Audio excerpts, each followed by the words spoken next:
بسم الله الرحمن الرحيم وما أبرئ نفسي إن النفس لأمارة بالسوء إلا ما رحم ربي إن ربي غفور رحيم.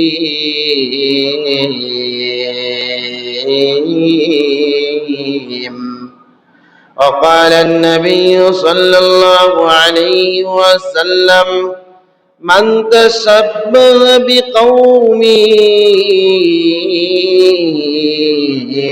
فهو منهم أو كما قال عليه الصلاة والسلام إن الله وملائكته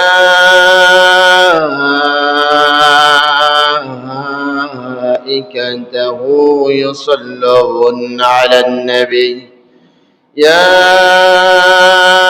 أيها الذين آمنوا صلوا عليه وسلموا تسليما بلغ العلا بكماله كشف الدجى بجماله حسنت جميع خصاله صلوا عليه وآله كريم السجايا جميل الصيام نبي البرايا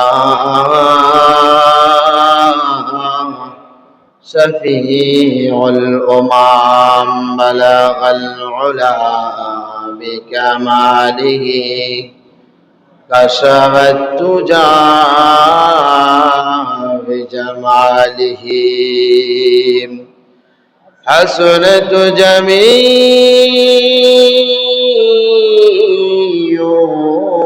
خصاله صلوا عليه وآله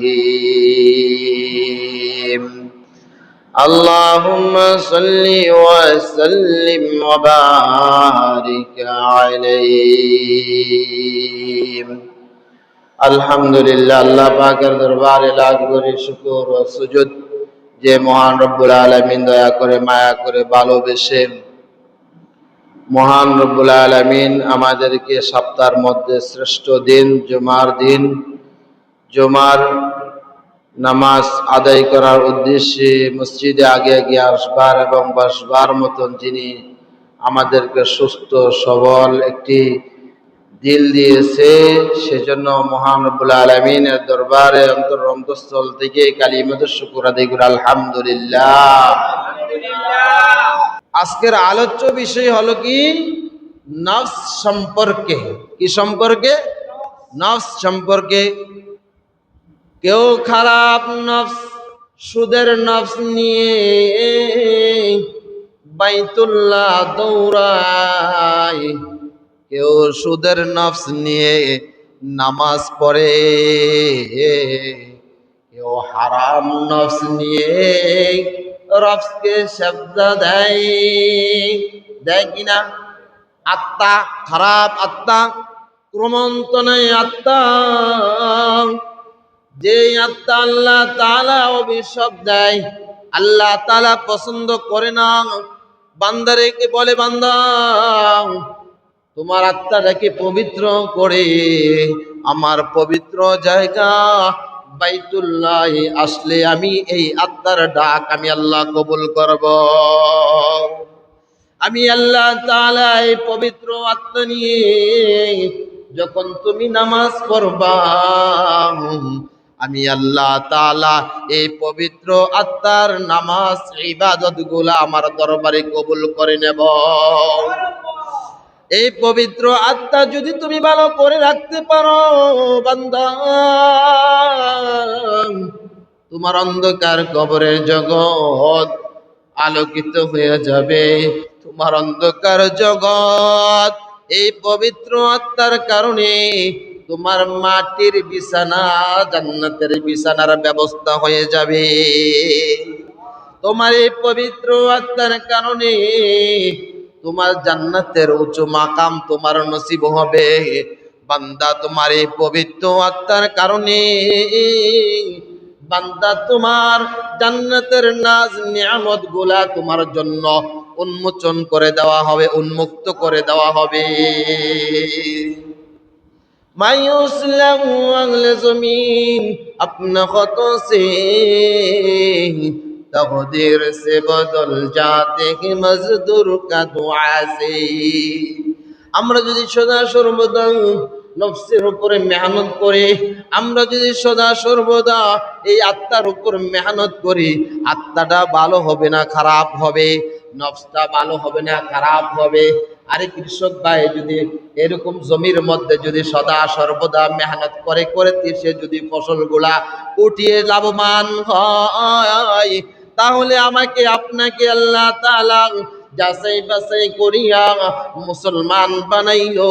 মুসলমান বানানোর পরে আল্লাহ তাআলা ঈমান দিয়েছে। তারপরে আল্লাহ বলতেছেন, এই ঈমানের উপরে তোমরা মৃত্যু পর্যন্ত মেহনত করতে থাকো, মেহনত করতে থাকো।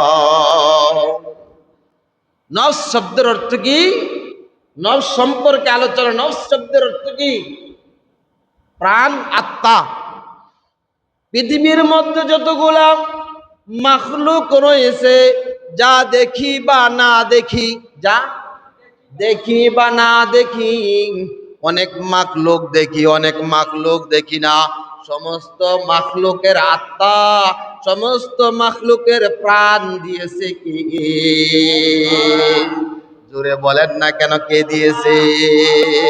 আরে দুনিয়ার মানুষ যদি একটু উপড়কন দেয়, তার নাম পড়তে পড়তে হাতের কর পরাইলাই, পায়ে কর পরাইলাই, তার নাম বলতে বলতে, তার সুনাম করতে করতে, ঠিক কিনা বলেন? আমার আল্লাহ, আমার মালিক, আমার রব আমাকে একটি নফস দিয়েছে। এই নফসের উপরে মেহনত করার জন্য আল্লাহ তাআলা আমাকে দ্বীনের সমঝোতা দান করেছে। দিয়েছে কিনা বলেন? নামাজ পড়া গুনাহ না সওয়াব? গুনাহ না সওয়াব? এই বুঝা বলেন, গুনাহ না সওয়াব? সওয়াব। নামাজ সারা গুনাহ না সওয়াব? নামাজ সারা গুনাহ না সওয়াব? গুনাহ। তাহলে যদি গুনাহ হয়, কোন মানুষটা আছে যে বুঝে না যে নামাজ ছাড়লে গুনাহ হইতেছে? নামাজ ছাড়লে আল্লাহ তাআলা নাফরমান বান্দা হয়ে যাইতেছি, আল্লাহ তাআলার অভিশপ্ত বান্দা হইতেছি, আল্লাহ তাআলার না নিয়ামত খাইয়া আল্লাহ তাআলার অশুকর আদায় করতেছি। কেননা নামাজ পড়তেছি না। নামাজের মাধ্যমে আল্লাহ তাআলার রবের শুকর আদায় হয়। আল্লাহু আকবার। নামাজের মাধ্যমে বান্দার দিল কি হয়? পবিত্র হয়। সমস্ত যতগুলা মাখলুক রয়েছে, যা দেখি বা না দেখি, সমস্ত প্রাণীর নফস আত্মা দিয়েছে কে? আল্লাহ দিয়েছে। আবার আত্মাগুলা বের করে দেয় কে?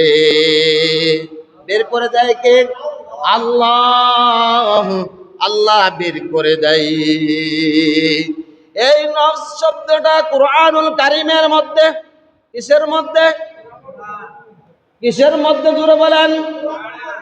আমরা তো কই কুরআনুল কারীম ধরিও না, ছুঁইও না, জবানের মধ্যে লাগাই না, ঠোঁটের মধ্যে লাগাই না, চোখে লাগাই না। কুরআনুল কারীমের মধ্যে এটা কি মানুষের রচিত গ্রন্থ? মানুষ রচিত গ্রন্থ, মানুষে লিখেছে। এটা কার? কার এই গ্রন্থ? আল্লাহ তাআলার। এই নফস শব্দটা কুরআনুল কারীমের মধ্যে 398 বার নফসটা উল্লেখ করেছেন। আল্লাহু আকবার। নফসের যদি তাফসীর করা হয়, নফস যদি গবেষণা করা হয় নফস নিয়ে, নফস কুরআনুল কারীমের মধ্যে কয় প্রকার নফস আছে? 7 প্রকার নফস আছে। কয় প্রকার? আর কতবার এসেছে কুরআনুল কারীমের মধ্যে? 298 বার কুরআনুল কারীমের মধ্যে আল্লাহ তাআলা উল্লেখ করেছে দুনিয়ার মানুষকে বোঝানোর জন্য, দুনিয়ার মানুষকে ফিরানোর জন্য, দুনিয়ার মানুষকে জান্নাতি বানানোর জন্য। কতবার উল্লেখ করেছে কুরআনুল কারীমের মধ্যে? 298 বার। মনে রাখবেন, লিখে রাখবেন। নফস কয় প্রকার? বান্দা বলো সবাই, কয় প্রকার? কয় প্রকার? 7 প্রকার। 1 নম্বর নফস আম্মারা। 1 নম্বর নফস কি? আম্মারা। আমি বলবো কেন? কোরআনের মধ্যে যেহেতু 7 প্রকার আছে, কোরআনেই বলা সূরা ইউসুফ 53 নম্বর আয়াতের মধ্যে আল্লাহ বলতেছেন, ওয়ামা উবাররিউ নাফসি ইন্নান নাফসা লাআম্মারাতুম বিসসুই ইল্লা মা রাহিমা রাব্বি ইন্না রাব্বি গফুরুর রহিম। আল্লাহু আকবার। আম্মারা সূরা ইউসুফের 53 নম্বর আয়াত আল্লাহ বলতেছেন, ওয়ামা উবাররিউ নাফসি, আর আমি নিজেকে নির্দোষ মনে করি না। ইন্নান নাফসা লাআম্মারাতুম বিসসু, নিশ্চয়ই মানুষের মন খারাপ কুমন্ত্রণায় প্ররোচনা দানকারী। কুমন্ত্রণা কি? মন্দ কাজের প্ররোচনা দানকারী। আল্লাহ তাআলা বলতেছেন, ইল্লা মা রাহিমা রাব্বি, সেই নফস সারা যার প্রতি আমার প্রতিপালক আল্লাহ দয়া করে। ইন্না রাব্বি গফুরুর রহিম। আল্লাহু আকবার। নিশ্চয়ই আমার আল্লাহ তাআলা অত্যন্ত ক্ষমাশীল, পরম দয়ালু। আল্লাহু আকবার। এই নফসটার ব্যাপারে তাফসীরের মধ্যে এসেছে, এটা কার নফস? মিশরের আজিজের স্ত্রী হযরতে ইউসুফ আলাইহিস সালামকে কি করছে? প্রমন্ত্রণা, প্রতারণা। বারবার জিনা করতে চাইছিল, কিন্তু ইউসুফ নবী কি করে নাই? জিনার মধ্যে লিপ্ত হয় নাই। কেন? তিনি আল্লাহর পয়গম্বর। আল্লাহু আকবার। এই জন্য বলতেছেন, মিশরের আজিজের স্ত্রী বলতেছেন, আমার নিজের নফসকে আমি কি করি না? নিরাপত্তা মনে করি না। আমার নফসকে আমি কি করি না? নিরাপদ মনে করি না। প্রতারক নফস, আমার নফস প্রতারক। আমার নফস কুমন্ত্রণা দেয়, আমার নফস খারাপের দিকে যায়। আল্লাহ তাআলা যাকে হেফাজত করে তাকে কেউ ধোঁকা দিতে পারে না। দিতে পারে? হ্যাঁ, ইউসুফ আলাইহিস সালামের ধোঁকা দিতে গেছিল এই মিশর আজিজের স্ত্রী, সেও বেঁচে গেছে। জিনার মধ্যে ফালাইতে চাইছিল, কুমন্ত্রণা প্রতারণা করতে চাইছিল, কিন্তু আল্লাহর পয়গম্বর ইউসুফ আলাইহিস সালামকে পারে নাই। ইউসুফ আলাইহিস সালামকে পারে নাই। এই জন্য আল্লাহ তাআলা বলতেছেন, ইন্না রাব্বি গফুরুর রহিম। যার প্রতি আমার রব দয়া করে, যার প্রতি আল্লাহ তাআলা যাকে ভালোবাসে, যার প্রতি রহম করে, তিনি তো অত্যন্ত ক্ষমাশীল, পরম দয়ালু। আমাকে এই প্রতারক নারী থেকে আল্লাহ তাআলা নিরাপত্তার ব্যবস্থা করে দিয়েছে। সুবহানাল্লাহ। আমার এই নফসটা হলো প্রতারক নফস। এই নফস থেকে যারা হেফাজত থাকবে তারা হলো মুত্তাকি। ইউসুফ আলাইহিস সালাম পয়গম্বর এই নফসের মধ্যে পড়ে নাই, এই নফসের ফাঁকির মধ্যে, দোকার মধ্যে পড়ে নাই। আল্লাহ তাআলা স্বয়ং কুদরতের মাধ্যমে ইউসুফ পয়গম্বরকে আল্লাহ তাআলা হেফাজত করেছে। 1 নম্বর নফস কি গেল? নফসে আম্মারা। 2 নম্বর নফস হলো লাওয়ামা, তিরস্কার নফস। আল্লাহ সুবহানাহু ওয়া তাআলা সূরা কিয়ামার 2 নম্বর আয়াতের মধ্যে বলতেছেন, ওয়ালা উকসিমু বিন নাফসিল লাওয়ামা আয়াহসাবুল ইনসানু আল্লান নাজমা ইযামা। আর না কসম নিজেকে তিরস্কার নফসের, আর না কসম নিজেকে তিরস্কার নফসের। আয়াহসাবুল ইনসানু আল্লান নাজমা ইযামা। আল্লাহ তাআলা বলতেছেন, হে দুনিয়ার মানুষ, তোমরা কি তা মনে করো যে তোমাদের শরীরের মধ্যে যে হাড়গুলা রয়েছে, শরীরের মধ্যে যে হাড়গুলা রয়েছে, এই হাড়গুলা কি একত্রিত করতে পারবো না? আল্লাহু আকবার। যে দেখো, আয়াহসাবুল ইনসানু আল্লান নাজমা ইযামা। এই মানুষ, তোমরা কি মনে করো যে তোমাদের দেহর হাড়গুলা, তোমাদের দেহর হাড়গুলা একত্রিত করতে পারবো না? আল্লাহু আকবার। ওয়ালা উকসিমু বিন নাফসিল লাওয়ামা আয়াহসাবুল ইনসানু আল্লান নাজমা ইযামা। বলছি এই নফসটা তিরস্কার আত্মা, এই নফসটা মুমিনেরও হইতে পারে, আবার কি বেঈমানেরও হইতে পারে। তাফসীরে হাসান বসরি রাহমাতুল্লাহ তিনি বর্ণনা দিয়েছেন যে এই নফসটা, তিরস্কার নফস হলো মুমিনের নফস। আল্লাহু আকবার। খারাপ কাজ হয়ে গেলে, গুনার কাজ হয়ে গেলে, নাফরমানি কাজ হয়ে গেলে নফসকে বোঝায়, অন্তরকে বোঝায়, আত্মাকে বোঝায় বারবার, আরে খারাপ কিছু করে ফেলছি, খারাপ কিছু করে ফেলছি, না জানি আমার রব আল্লাহ মাফ করে কিনা, এরকম আছে কিনা বলেন? মুমিন মুত্তাকিন যারা আছে, যারা ইমানদার, তারা খারাপ হয়ে গেলে হঠাৎ চমকে উঠে, লাভ দিয়ে আরে হয়ে গেল, আমার আল্লাহ মাফ করলো কিনা, ক্ষমা করলো কিনা, ঠিক কিনা বলেন? 3 নম্বর নফস মুলহামা।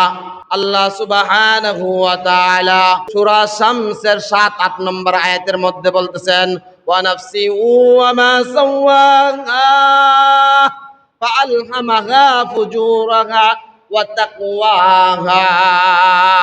ওয়া নাফসি ওয়া মা সাওয়াহা, কসম মানব আত্মার মুলহামা, এই নফসটা হলো ভালো কাজের আদেশ দেয়। আল্লাহু আকবার বলি। ভালো কাজের আদেশ দেয়। যিনি তাকে সুবিন্যস্ত করেছেন সেই মানব আত্মার কি কসম, আলহামা ফুজুরাহা ওয়া তাকওয়া। আল্লাহ তাআলা বলতেছেন, অতঃপর তার প্রতি ইলহাম করা হয়। আল্লাহু আকবার।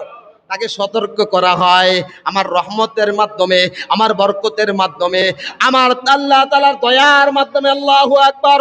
আলহামাহা ফুজুরাহা ওয়া তাকওয়াহা। অতঃপর তাকে সতর্ক করা হয়, তার প্রতি ইলহাম করা হয় তার গুনাহসমূহ, তার গুনাহসমূহ, তার থেকে বাঁচার উপায়। গুনাহ থেকে বাঁচার জন্য আল্লাহ তাআলা কি করেন? তার প্রতি ইলহাম করেন। আল্লাহু আকবার। আল্লাহর হাবিব সাল্লাল্লাহু আলাইহি ওয়াসাল্লাম যখন এই আয়াতরা পাঠ করতেন, পাঠ করতেন, মাঝে মাঝে থেমে যেতেন, মাঝে মাঝে থেমে যেতেন। তাফসীর ইবনে কাসিরের মধ্যে এসেছে, আল্লাহর হাবিব সাল্লাল্লাহু আলাইহি ওয়াসাল্লাম এইভাবে বলতো, আল্লাহুম্মা আ'তি নাফসি তাকওয়াহা। আল্লাহু আকবার। যেই পয়গম্বরের কোনো গুনাহ ছিল না, যেই পয়গম্বরের গায়ের মধ্যে মুসা বাওয়া কি হারাম ছিল, মাসি বাওয়া হারাম ছিল, ওই পয়গম্বরের কোনো গুনাহ নাই। জনাবে মুহাম্মদুর রাসূলুল্লাহ সাল্লাল্লাহু আলাইহি ওয়াসাল্লাম বলেন, আল্লাহুম্মা আতি নাফসি তাকওয়াহা।